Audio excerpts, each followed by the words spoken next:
जय श्री कृष्णा दोस्तों। तो आज की शुरुआत करते हैं द्रौपदी जी और श्री कृष्ण के बीच हुए संवाद की। तो द्रौपदी जी कहते हैं, यदि इस युद्ध में हमें विजय प्राप्त हो भी गई तो मुझे क्या प्राप्त होगा? क्या सुख प्राप्ति होगी, शांति प्राप्ति होगी?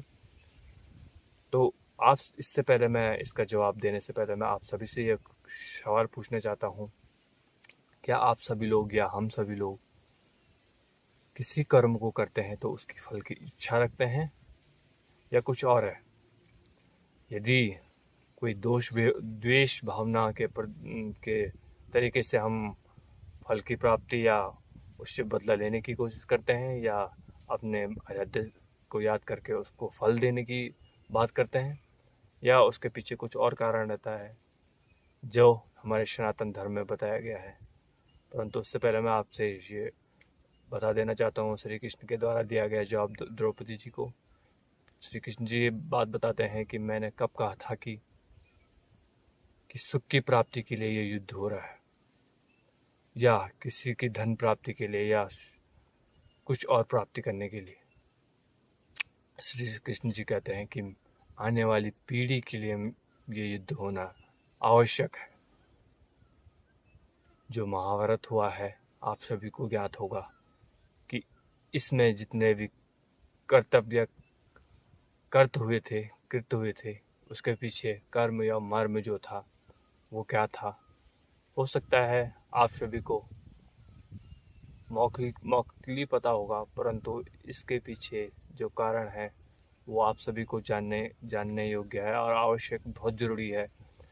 नहीं तो हम लोग केवल अपनी संस्कृति को भूलते जाएंगे और अपने सनातन धर्म को ख़त्म होते हुए अपने सामने देखेंगे, क्योंकि नई पीढ़ी को कोई बताने वाला नहीं है। इससे पहले जितने भी हुए हैं उन लोगों को केवल धर्म का मतलब पूजा अर्चना ही पता है। वो कोई भी ये बताना नहीं चाहता कि सनातन, क्योंकि उन लोगों को कुछ पता ही नहीं है इसके बारे में। तो मैं आप बात करना चाहूँगा हमारी शिक्षा व्यवस्था के बारे में। तो हमारी शिक्षा व्यवस्था ही ऐसी बना दी गई है जो वेस्टर्न कल्चर को बढ़ावा देता है, जो वेस्टर्न एजुकेशन कल्चर को, भोगवादी दुनिया को बढ़ावा देता है, जो हमें ये ज्ञात नहीं होने देता है कि हमारी सनातन संस्कृति का इस पूरी दुनिया में क्या वर्चस्व है। यदि आप लोग इसको जान लोगे तो शायद उन एजुकेशन सिस्टम से दूर हो जाओगे जो आज धंधे का विषय बने हुए हैं।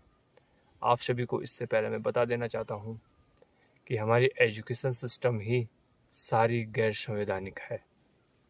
जो प्राइवेट स्कूलें हैं वो सब गैर संवैधानिक है।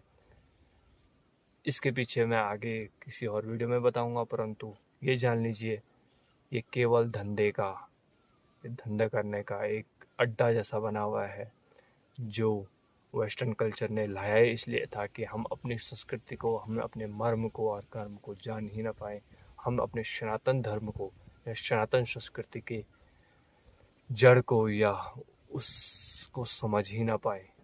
आज आपके सामने देखने को मिल रहा होगा युवा पीढ़ी किस कदर भरमाई की गई है, और हमसे वह पहले की पीढ़ी भी, हमारे माँ बाप की उम्र के उससे पहले के लोग भी इसके बारे में कुछ ज़्यादा जानते हैं नहीं, या इसके बारे में कोई ज्ञान उनके बीच में कभी इससे बारे में बात होती नहीं है। केवल कुछ को छोड़ करके उन लोगों को भी थोड़ा बहुत इसके बारे में थोड़ा बहुत पता है, परंतु पूर्ण रूप से कभी पता नहीं है, क्योंकि वो भागे ही हैं केवल भोगवादी दुनिया के लिए, विलास के लिए। उन लोगों ने हमारी पीढ़ी को भी इस कद्र ही सबको भगाने की कोशिश की है। केवल भोगवादी ही, इस जन्म में ही सब कुछ है।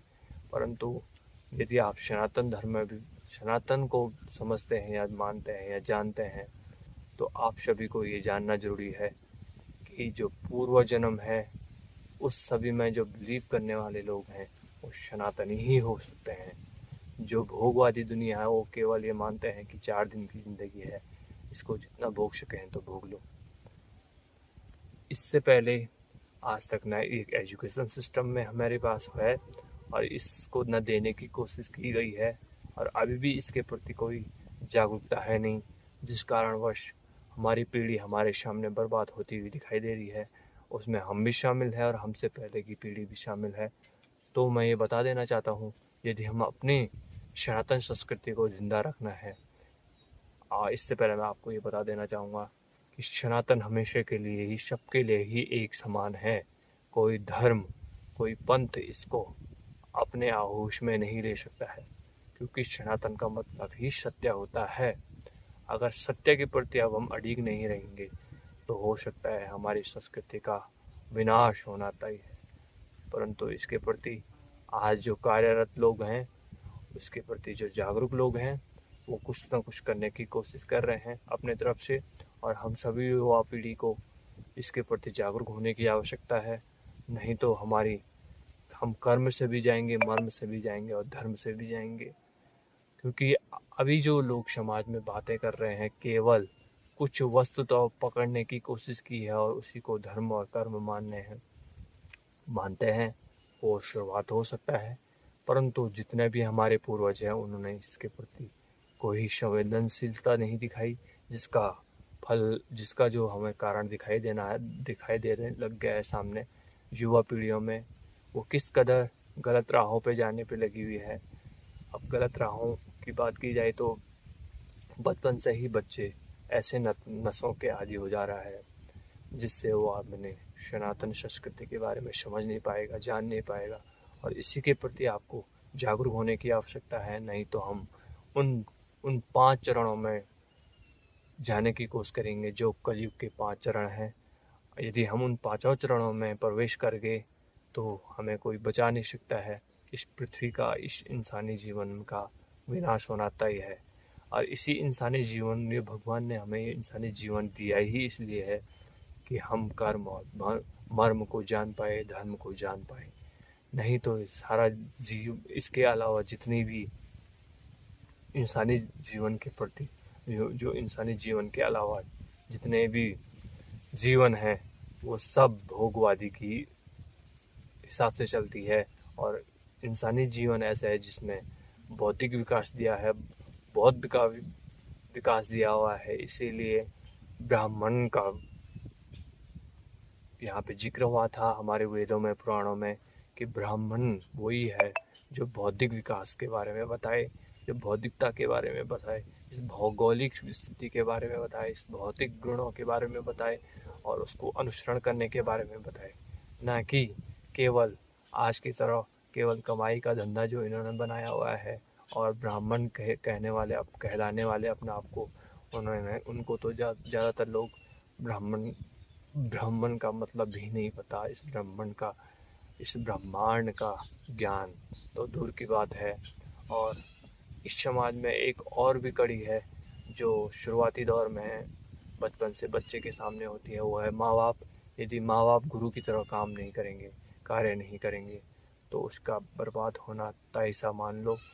और स्कूली संस्कृति, स्कूली जो हमारी स्कूलिंग है, वो भी वेस्टर्न कल्चर पर डिपेंड है। तो वहाँ से हम उम्मीद नहीं कर पाएंगे, क्योंकि हमारे गुरुकुल व्यवस्था को ख़त्म कर दिया गया है इन्हीं कुछ लोगों के द्वारा, चुनिंदा लोगों के द्वारा, जो केवल हर चीज़ को धंधा बना चुके हैं और उस धंधे में केवल अपना फ़ायदा देखते हैं। इस पृथ्वी का कल्याण का कोई विषय उनके पास है नहीं। इस पृथ्वी को केवल चूसने में लगे हुए हैं। केवल भोगवादी दुनिया इन्होंने बनाई हुई है। कुछ वेस्टर्न कल्चर का सिस्टम ही ऐसा बनाया हुआ है। वो केवल भोगवादियों पर ही बिलीव करते हैं। वो केवल ये मानते हैं कि ये दुनिया जो बनाई गई है केवल हमारी भोग के लिए बनाई गई है, और इसका और चीज़ों से लेना देना नहीं है। इसीलिए सनातन प्राथमिकता है। और इस दुनिया में यदि कोई मुड़ करके पीछे देखना चाहता है कि इस दुनिया को कोई बचाएगा, तो वो हमारा सनातन है और वही सबसे अडिग है।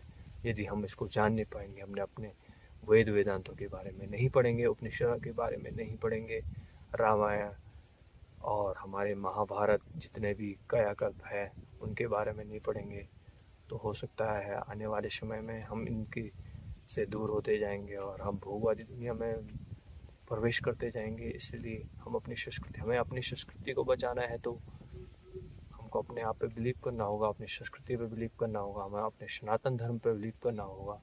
तो आगे मिलते हैं, इससे आगे कहीं और वीडियो में बात करेंगे। अभी के लिए नमस्कार, धन्यवाद। कृपया इसमें कमेंट, शेयर, लाइक ज़रूर कीजिएगा। ज़्यादा से ज़्यादा लोगों तक ज़रूर पहुंचाने की कोशिश कीजिएगा।